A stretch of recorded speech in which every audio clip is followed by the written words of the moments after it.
Olá, amiguinho, olá, amiguinha, tudo bem com vocês? Estamos aqui para mais uma aula de genética e hoje nós vamos estudar um tipo de interação gênica que tem uma frequência muito pequena no vestibular, que é a herança quantitativa. A herança quantitativa, ela explica os fenótipos de variação contínua. Até agora a gente só estudou fenótipos de variação descontínua. Por exemplo, se nós pegarmos, ou o cara é normal ou ele é albino, né? Não existe o cara 10% albino, 20% albino, até chegar em 100% albino, né? Nos casos de interação gênica, por exemplo, né? Ou o labrador é preto, ou é chocolate, ou é dourado. Não existe intermediário entre o preto e o chocolate, intermediário entre o chocolate e o dourado. Então, por isso, esses são fenótipos de variação descontínua. Porém, existem fenótipos de variação contínua, como, por exemplo, a cor da nossa pele, né? Entre o branco e o preto existem todos os tons de pele possível. A nossa altura, entre o menor indivíduo normal do mundo e o maior, existem todas as alturas possíveis. Peso, né? Entre o indivíduo extremamente magro e extremamente obeso, existem todos os pesos possíveis. Esses fenótipos de variação contínua são explicados por esse tipo de interação gênica chamada herança quantitativa. E na herança quantitativa nós não falamos em gene dominante e gene recessivo. Nós falamos em gene aditivo e gene não aditivo. Os genes aditivos, que são os genes maiúsculos, Azão, Bzão, Czão, Dzão, etc., eles adicionam alguma coisa ao fenótipo, tá? Então, se eu estiver estudando cor da pele, o gene aditivo adiciona melanina, deixando a pele mais escura. Se eu estiver estudando peso, o gene aditivo adiciona gordura, deixando a pessoa mais obesa. Os genes minúsculos, Azinho, Bzinho, Czinho, Dzinho, etc., são genes não aditivos. Eles não adicionam nada ao fenótipo, mas também não tiram. Eu não fico com a pele mais clara por ter gene não aditivo. Eu deixo de ter a pele mais escura. Eu não fico menor por ter gene não aditivo. Eu deixo de ser maior. E como o próprio nome sugere, né, herança quantitativa, o que importa aqui não é qual gene aditivo você tem, mas sim quantos genes aditivos você tem. Quanto mais genes aditivos para aquela característica você tiver, mais dela você vai apresentar. Então, quanto mais genes aditivos eu tenho para a cor da pele, mais escura é a minha pele. Quanto mais genes aditivos para a altura eu tiver, mais alto eu sou. Quanto mais genes aditivos para peso eu tiver, mais pesado eu serei. Tá? O exemplo gosta muito o vestibular, perdão, gosta muito do exemplo da cor da pele em humanos. Só que isso está muito ultrapassado. Então vamos criar aqui um exemplo hipotético. Que seria na determinação da altura do pé em uma determinada planta. Imagina que a altura do pé varia de 1 metro a 1,60 m, de 15 em 15 centímetros, e que isso seja resultado da interação entre dois pares de genes com efeito aditivo. Azão e Bzão são os genes aditivos, eles adicionam 15 centímetros cada um. Azinho e Bzinho não adicionam nada, mas também não tiram. Então, como a altura varia de 1 metro até 1,60 m, de 1,15 m, nós temos plantas com 1 metro, 1,15 m, a altura varia de 1 metro até 1,60 m, né? De 15 em 15 centímetros. Então, nós temos plantas de 1 metro, 1,15 m, 1,30 m, 1,45 m e 1,50 m. A planta de 1 metro tem 0 gene aditivo, ou seja, ela não tem nenhum gene maiúsculo. Então, ela só pode ser Azinho, Azinho, Bzinho, Bzinho. A planta de 1,15 m tem 15 centímetros a mais do que o chamado fenótipo básico, porque ela tem um gene aditivo. Não importa se é Azão ou se é Bzão, o que importa é que é um. Então ela pode ser Azão, Azinho, Bzinho, Bzinho ou Azinho, Azinho, Bzão, Bzinho. Aqui tem 1,30 m, tem 15 centímetros a mais por ter 2 genes aditivos. Então ela pode ser Azão, Azão, Bzinho, Bzinho, Azão, Azinho, Bzão, Bzinho ou Azinho, Azinho, Bzão, Bzão. Aqui tem 1,45 m, tem 3 genes aditivos, por isso ela pode ser Azão, Azão, Bzão, Bzinho ou Azão, Azinho, Bzão, Bzão. E finalmente aqui tem 1,60 m, tem 4 genes aditivos, só pode ser Azão, Azão, Bzão, Bzão. Nós vamos fazer alguns cruzamentos e daqui nós vamos tirar a teoria de herança quantitativa. Vamos começar cruzando os extremos. Uma planta de 1,60 m com uma planta de 1 m. Aqui tem 1,60 m, só pode ser Azão, Azão, Bzão, Bzão. Aqui tem 1 m, só pode ser Azinho, Azinho, Bzinho, Bzinho. Essa daqui só tem Azão e Bzão para mandar para os gametas. Essa só tem Azinho e Bzinho para mandar para os gametas. Então a minha geração F1 vai ser inteira composta por indivíduos Azão, Azinho, Bzão, Bzinho. E quem tem 2 genes aditivos tem 1,30 m. Cruzei os extremos e obtive todo mundo com o fenótipo do meio. Isso é sempre verdade em casos de herança quantitativa. Toda vez que eu cruzar os extremos, eu vou obter todos os descendentes com o fenótipo do meio.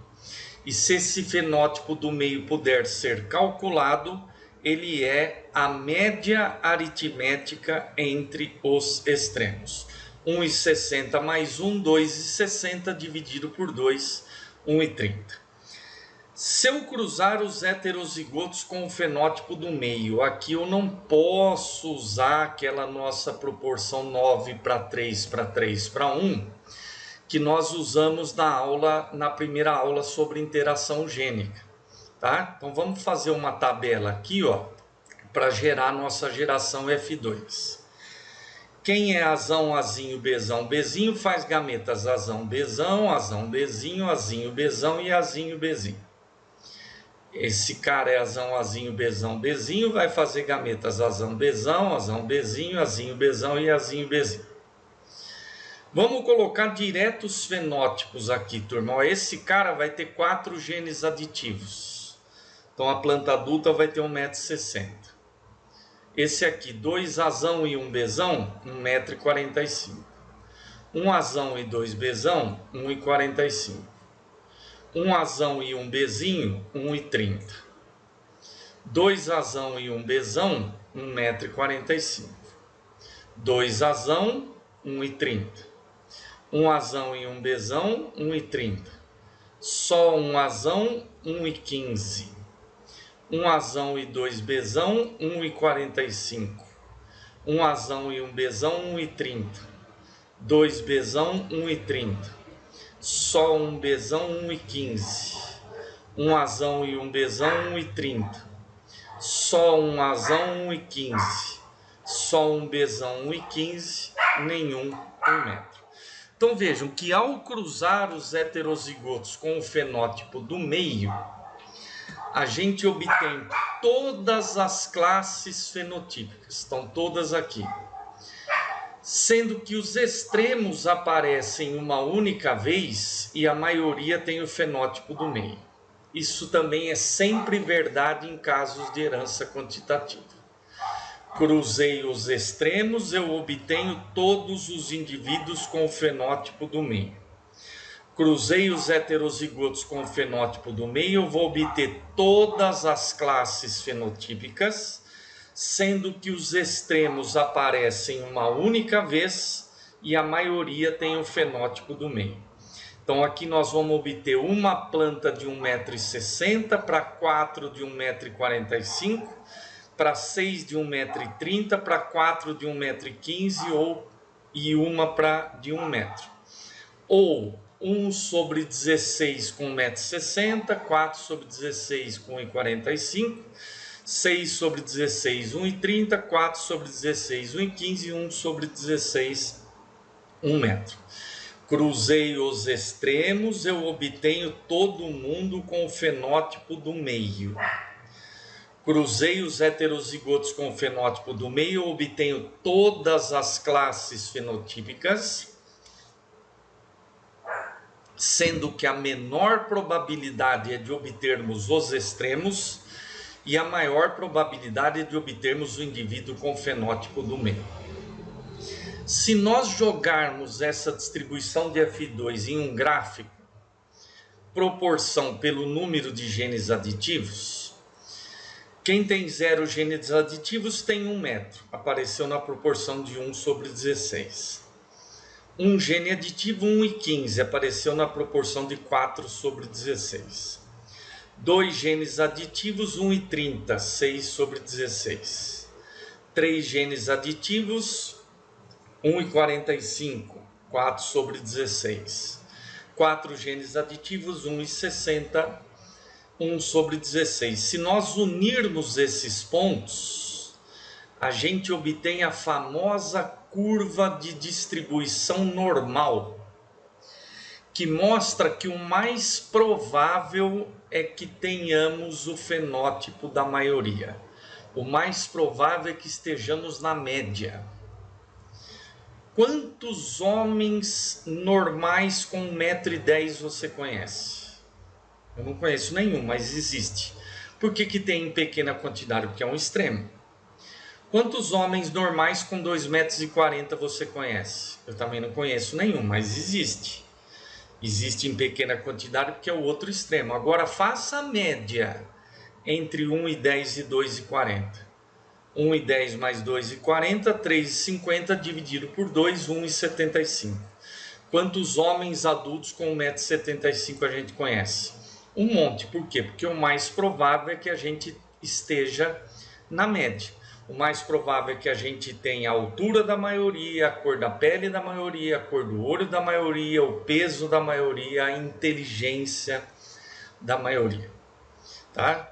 Quem está na média é medíocre. O mais provável é que sejamos medíocres. Quando você está acima da média, você é melhor do que a maioria, né? É muito difícil estar aqui, ó, né? Por exemplo, ser o primeiro colocado no vestibular. Mas se você tiver uma nota maior do que a média, você é maior do que a maioria, porque a maioria vai ficar na média, entre a menor nota e a maior nota, tá? Então, difícil ficar aqui em primeiro, mas se estiver perto do primeiro, tem vaga para você, beleza? Alguns ainda veem que essa curva de distribuição normal segue a distribuição do binômio de Newton P mais Q elevado a N.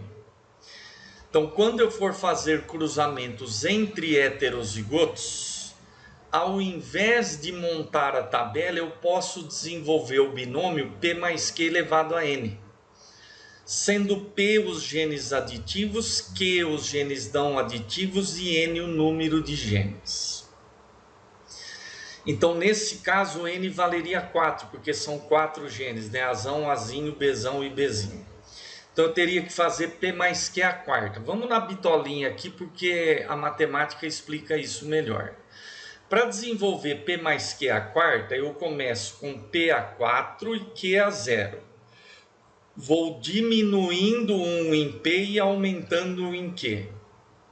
P3, Q1. Diminui 1 em P, aumenta 1 em Q. P2, Q2, P1, Q3, P0, Q4. Quem é o cara P4, Q0 no nosso exemplo? É aquele que tem 4 genes aditivos e 0 genes não aditivos. É a planta de 1,60 m. P3, Q1, 3 aditivos, 1 não aditivo. 1,45 m. P2, Q2, 2 aditivos e 2 não aditivos. 1,30 m. P1, Q3, 1 aditivo e 3 não aditivos. 1,15 m. P0, Q4, 0 aditivos, 4 não aditivos, 1 metro. Tá? Quem nos fornece as proporções que cada membro do binômio vai aparecer é o triângulo de Pascal. que você aprende lá com o pessoal da matemática como é que constrói, né? Sempre na extremidade é 1. Então, 1, 1 e 1. Aí você coloca 1. Aí soma a linha de cima. 1 mais 1, 2. Extremidade 1. 1. 1 mais 2, 3. 2 mais 1, 3. 1. 1. 1 mais 3, 4. 3 mais 3, 6. 3 mais 1, 4, 1. E assim vai. Essa é a linha 0, linha 1, 2, 3, 4, 5, 6. Você sempre vai usar a linha correspondente ao número de genes. Nesse nosso exemplo, nós vamos usar a linha 4. Ela nos mostra as proporções pela ordem que cada membro do binômio vai aparecer. Então, pela ordem, os membros do binômio vão aparecer na proporção 1, 4, 6, 4, 1, ou 1 sobre a soma da linha, 4 sobre a soma da linha, 6 sobre a soma da linha, assim por diante. A linha sempre soma 2 elevado ao número dela. A linha 4 soma 2 à quarta, a linha 5 soma 2 à quinta, que é 32, a linha 6 soma 2 à sexta, que é 64, e assim por diante. Então, nós vamos obter 1 sobre 16, 4 sobre 16, 6 sobre 16, 4 sobre 16 e 1 sobre 16. Para quem pega a manha, não precisa nem desenvolver o binômio, você pode usar só o triângulo de Pascal. Tá? Se forem 6 genes e ao cruzarmos 2 heterozigotos, eu vou obter 1 com 6 genes aditivos, 6 com 5, 15 com 4, 20 com 3, 15 com 2, 6 com 1 e 1 com 0. O número de genes é sempre par, porque nós temos pares de genes, né? Se forem 2 pares, ou seja, 4 genes, serão 5 fenótipos. Se forem 3 pares, ou seja, 6 genes, serão 7 fenótipos. 8 genes, 9 fenótipos. 10 genes, 11 fenótipos. O número de fenótipos ou classes fenotípicas é sempre o número de genes mais 1. Consequentemente, o número de genes é o número de classes fenotípicas menos 1. Beleza? Felizmente, isso cai pouco porque exige muita matemática, né? Cai normalmente em provas específicas aí de faculdades particulares de medicina. Beleza, galera? Bons estudos para vocês, aquela paz, beijos e tchau.